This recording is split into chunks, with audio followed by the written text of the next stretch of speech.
गिरते हैं सहसवारी मैदानी जंग में, वो तिफल क्या गिरेंगे जो घुटनों के बल चलेंगे। अक्सर मैदान में वही गिरते हैं जो घोड़ों पर सवार होते हैं।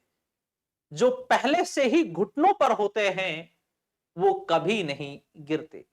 अगर आप परीक्षा देंगे तो आपको असफलता भी देखनी पड़ेगी और सफलता का मजा भी एक ना एक दिन चखना पड़ेगा।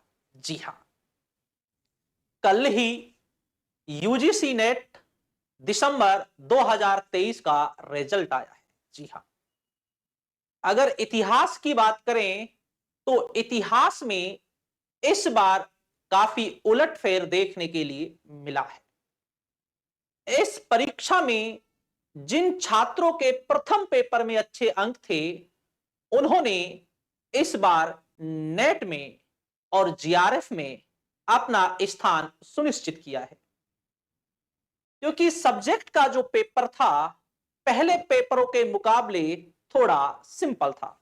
अधिकांश जिन छात्रों ने तैयारी थोड़ी भी की थी इस बार, उन्होंने 60 अंक तक उन्होंने प्राप्त किए हैं। अर्थात 100 में से 100 क्वेश्चन में से 60% हर छात्र की अक्सर बन रही है। यूं तो पेपर सब्जेक्ट का 200 अंक का होता है, ठीक है ना, लेकिन हम 100 क्वेश्चन की बात कर रहे हैं, तो 100 क्वेश्चन में से 60 प्लस क्वेश्चन अधिकांश स्टूडेंट्स के बैठ रहे हैं। लेकिन जब फर्स्ट पेपर की बात करते हैं तो उसमें स्टूडेंट्स के जो अंक हैं बहुत कम हैं।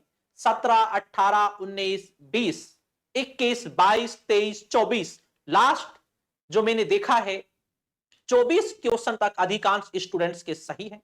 जी हां, और 24-25 जो रिकॉर्ड है फर्स्ट पेपर में, इस बार वो हाईएस्ट के हाईएस्ट लगभग है इतिहास में तो। जी हां, और छात्रों ने सब्जेक्ट में काफी अच्छा प्रदर्शन किया है, लेकिन कहीं ना कहीं फर्स्ट पेपर में गलतियां हुई हैं, या फर्स्ट पेपर का जो स्तर था वो थोड़ा अलग था इस बार, इसलिए उसमें अच्छा प्रदर्शन नहीं कर पाए।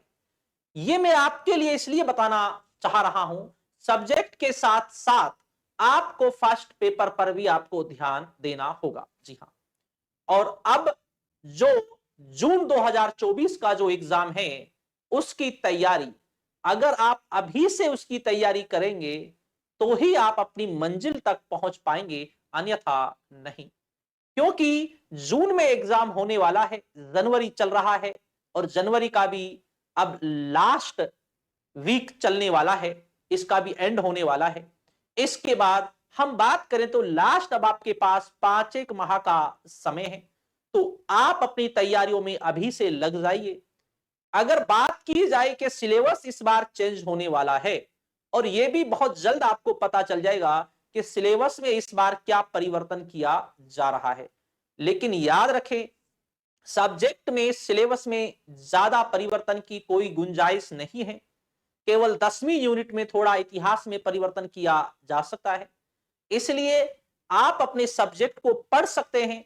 आपको अभी इतना दिमाग नहीं लगाना है कि सिलेबस में परिवर्तन होगा उसके बाद आप तैयारी करेंगे, या आप गलती कर रहे हैं।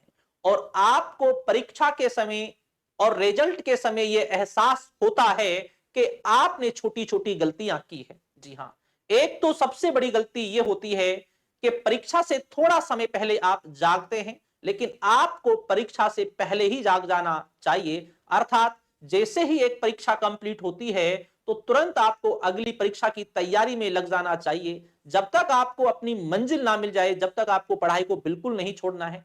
और नेट, जीआरएफ ये कोई छोटी चीज नहीं है, इसके लिए आपको तपस्या करनी पड़ेगी। जी हां, कोई आसान नहीं है, तो इसके लिए आपको संघर्ष करना होगा, आपको मेहनत तो इसके लिए आपको करनी होगी। इस बार काफी परिवर्तन हुआ है। जी हां, जिन छात्रों का नेट जीआरएफ होना चाहिए था, जिन छात्रों का जीआरएफ तक होना चाहिए था, बहुत से छात्र हैं जिनका जीआरएफ या जीआरएफ क्या नेट ही नहीं हो पाया। ऐसे छात्र भी हैं। जो छात्र 2-3 साल से लगातार नेट कर रहे थे, उनका इस बार नेट भी नहीं हो पाया। ऐसे छात्र भी हैं, मेरी नजरों में काफी छात्र हैं ऐसे। तो इसलिए आपको ज्यादा निराश नहीं होना है। जी हाँ, जो हो गया सो हो गया। और एक असफलता आपका जीवन का फैसला नहीं करती है। अगर एक बार असफल हो गए तो जिंदगी जिंदगी अभी आपके पास बाकी है और आप जरूर आगे चलकर आप जीतेंगे। इतिहास में ऐसो हजारों ऐसे उदाहरण हैं जो पहले काफी बार पराजित हुए और बाद में उन्होंने एक अच्छा मुकाम हासिल किया और आज तक एक इतिहास में उन्हें आज तक एक महान शासक के रूप में जाना जाता है। ऐसे काफी एग्जाम्पल हैं। जी हाँ, तो कितनी बार आप असफल हुए, कितनी बार आप गिरे, बस लास्ट बार जिस दिन आप अपने टारगेट पे पहुंच जाएंगे, उस दिन सारी चीजों को आप भूल जाएंगे। इसलिए उठिए, आगे तैयारी कीजिए, आपको ठहरना नहीं है, आपको रुकना नहीं है।